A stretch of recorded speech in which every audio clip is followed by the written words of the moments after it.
Today I fucked up. I didn't put the dog out of the room and got cock-blocked. Also experienced the frustration of sex after 40. Obligatory. This happened last night. So my wife and I are very busy people with different work schedules. We haven't had sex in over a month. Our youngest discovered party chat on the Xbox, so we lost the TV war. We headed to the bedroom to watch Hubie Halloween on Netflix. 5 out of 5 would recommend. The movie ends and she's searching for another. I should mention that we're both laid out in bed spooning. She comes back to bed and says it has to refresh. I ask, wanna make out while we wait? So we lock clips. A minute later I look back at the computer and it says timed out. I turned back to her and asked, you wanna do this? She replied, sure. I hop out of bed, locked the door, and grabbed the motion lotion on the way back to bed. The fuck up as stated above. So we're in bed, starting with the foreplay. I dabbed a little lube and started polishing her pearl. I'm hard, she's wet. I climb on top for some good old-fashioned missionary. As I position myself, the blankets slide off, revealing my wife's bow. Today I fucked up a voluptuous body and now I've got a rager. Just as I'm about to put it in, I feel something cold and wet push against my ass crack. Our 10-month-old McNappy puppy hopped up on the bed. I slide her back and tried to grab some blanket to cover us, and she jumps back on the bed. This time she bolts for my wife's head. Now my wife is laughing, we were laughing. I go to my knees and she laughing so hard she pussy farts, and now I'm in tears, and this puppy is pouncing around us. We finally get our raucous puppy to calm down, and tried to get back the mood. I bust out in another bout of laughter and tears. I was laughing at the situation and crying because my hard-on is not coming back tonight. Sex after 40, use it or lose it. Too long didn't read, in the title. I hear you, oh pets, but 9 and 12-year-old. It's like prison sex. Gotta hurry up and do it before the guards make the rounds.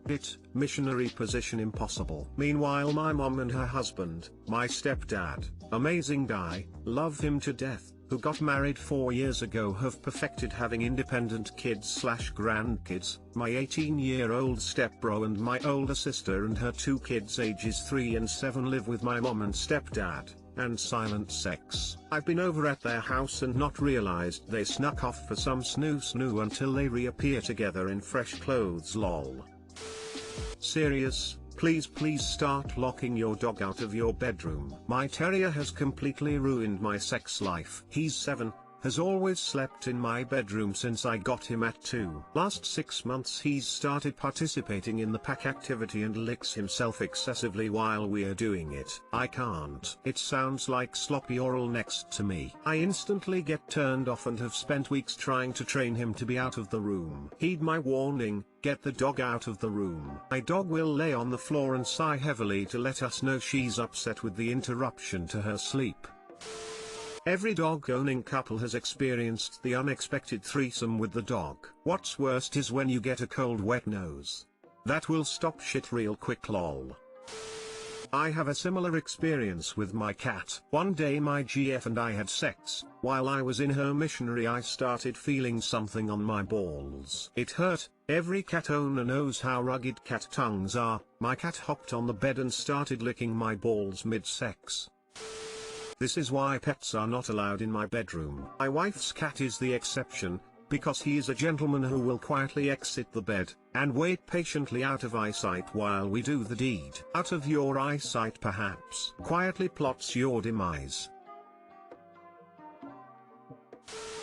Today I fucked up by putting my son to bed efficiently. I have a 2-year-old. He's fairly well potty trained at this point, at least during the day. At night he's still wearing pull-ups. My wife has been awesome about making sure that we develop routines about things like waking up, cleaning up after ourselves and bedtime. And when I say we, I mean routines for both me and my son, because he's 2 and my ADHD is about as stereotypically bad as it comes. You can bet this all happened because I failed to follow the routine. So most nights the routine is as follows: an alarm goes off at 7 o'clock, he uses the potty and we get a bath going. After the bath it's time to brush teeth and put on the pull-ups and pajamas. Then he picks 2 books for me to read and then into bed. Well, today we were out for a late afternoon hike and came in smelling pretty bad, so at about 6:30 we get home and hop directly in the shower. After the shower I figured there was no point in putting him into new clothes, so we just had him hop into his PJs. Here's where the F up happened. In my infinite wisdom I decided that he didn't need a pull-up because we were gonna keep playing around for at least 30 minutes since we already saved so much time getting cleaned up, so I just put him in a regular pair of underwear. 7:15 rolls around, he uses the potty, brushes his teeth, and picks out our books to read and gets in bed. About an hour later, when he's normally passed out, we see, on the monitor, he's still rolling around trying to get comfortable. At this point I go in to see if I can get him to relax. As I open the door and walk over to his bed to adjust him, he turns his head to me and whispers, "Daddy, I had accident." My first thought is that I hadn't tightened up his water bottle enough and it had spilled a bit. That was until I went to move his blankets and felt the giant wet spot on his bed and that half his PJs are soaked. Immediately I went and felt for his diaper, thinking it had leaked. And that's when I realized I had completely forgotten to put one on him. Since he was already in his PJs when we went to brush his teeth and read his book, my brain just skipped over the part where I made sure that his pull-up was on. I felt like such a terrible father, especially since the way he told me about wetting the bed made it seem like he felt he was responsible for his accident. My wife immediately swooped in and helped change his sheets while I got him cleaned up and into some dry jammies. At which time he kept saying "sorry daddy." Broke my heart. He slept well the rest of the night. TLDR, thought I was being efficient about putting my son to bed, ended up getting laundry done early. Edit, added a couple of words in. Edit 2, good morning everyone. Wanted to say thanks for all the kindness this post has generated. There are tons of comments telling me not to stress too much about it, and I can assure you I'm not. While I did feel terrible in the moment, I know accidents happen and I did what a lot of you suggested in the moment and assures him that he did nothing wrong. I wrote the post shortly after the incident, so if I came off as being hard on myself, it was only because it had just happened and I still felt a bit bad. When you're the one that causes your kid any discomfort, no matter how minor or temporary, you feel bad. I think I'm doing a pretty okay job as a dad so far and know there'll be screw-ups along the way. Anyways, I'll try to reply to people as I have time throughout the day, especially to try and thank you for your kindness. Reinforce to him that it wasn't his fault. Point out it was your mistake, and that's how everybody learns, by making mistakes. Even grown-ups make mistakes. You're not a bad father at all. We all forget things, even when it comes to your kids. I think you and your wife are off to a great start with your son. Keep it going. First time dad here. My boy is 3 and I get it, nothing feels like a kick in the nuts more than a sweet apology for something that you did, but there are many dads that don't take the time to do all that stuff you do leading up to the accident, or that would have left their kid roll around and not went and checked. You're a great dad, dude, just keep it up. We had an accident just the other night and he has only ever had one other, and he's been in regular undies for almost a year, but that's because I make him go right before we get in bed, and something got me off track the other night and I didn't. It's all good, dude, that's why there's wipes and washing machines.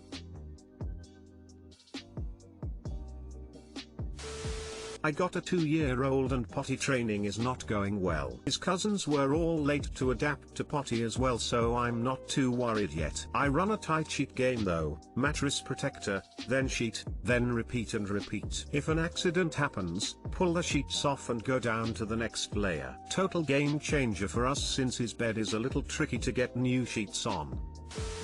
You, sir, are an excellent father. You take your son on hikes, read bedtime stories, give baths, and a gazillion other things that weren't mentioned in this particular post. Your son loves you and is happy you are his daddy.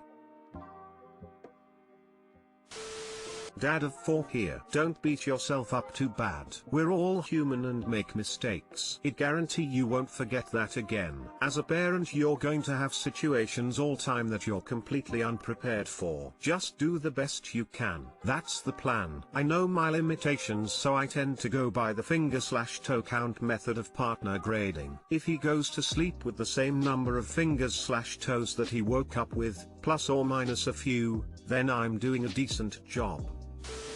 Today I fucked up by going camping, trying edibles for the first time, and ruining my anniversary. This happened this weekend, and today counts still. I write this from my couch. This weekend was my company's bonding trip. We've got 3 locations, and so everyone came together to go camping. Outside makes it easier to stay distant. We all had our own tents. It was great. First night, we are all getting to know each other, and we've got a truly massive amount of alcohol to help smooth that process along. We drink, we laugh. It's great. Then someone tells me he's got something that will make the evening really fun. He winks. Dear reader, I am fairly innocent in the ways of drugs. I am a social drinker and I have never touched a drug. I do not know how strong edibles are. I do not know that a starting dose for these is 1/4 of an edible. So I say sure, give me one.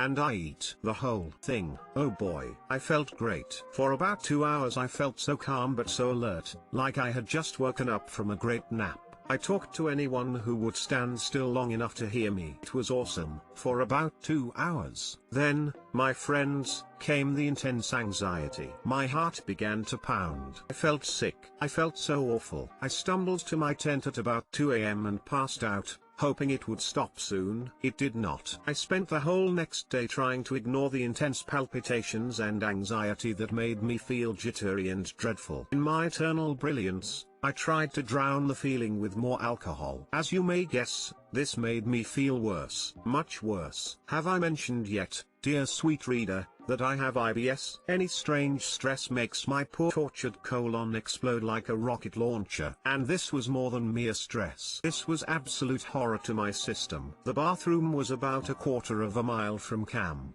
I basically lived there all evening. I am pretty sure that the other campers thought that a Bigfoot had somehow broken into the bathroom and was unleashing holy hell on the poor, innocent plumbing therein. What did that plumbing ever do to me? Finally, today is my first wedding anniversary. My husband got me home and tucked me in, but there is no sex tonight, not even as much as a snuggle. I am insanely hungover and I am still shitting like a possessed fire hose, and I am never, ever trying edibles again. RIP my anniversary, my toilet, and most of all me. Too long didn't read, tried edibles, saw some serious shit, ruined my first anniversary celebrations.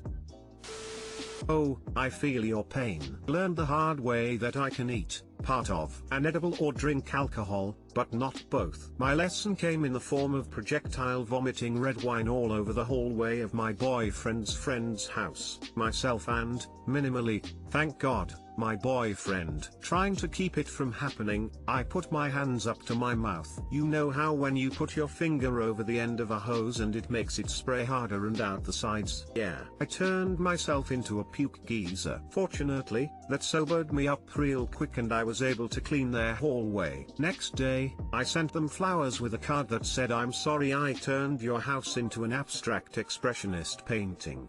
They still have the card on their fridge. Also projectile vomited red wine across my living room after mixing it with edibles. Also onto my white, fluffy Samoyed puppy. I was convinced that my wife had orchestrated the puppy being in the path of my vomit in order to test how I would react in a crisis if we had kids. We had the kids anyway. So far, I haven't vomited on them. So I guess I passed that test.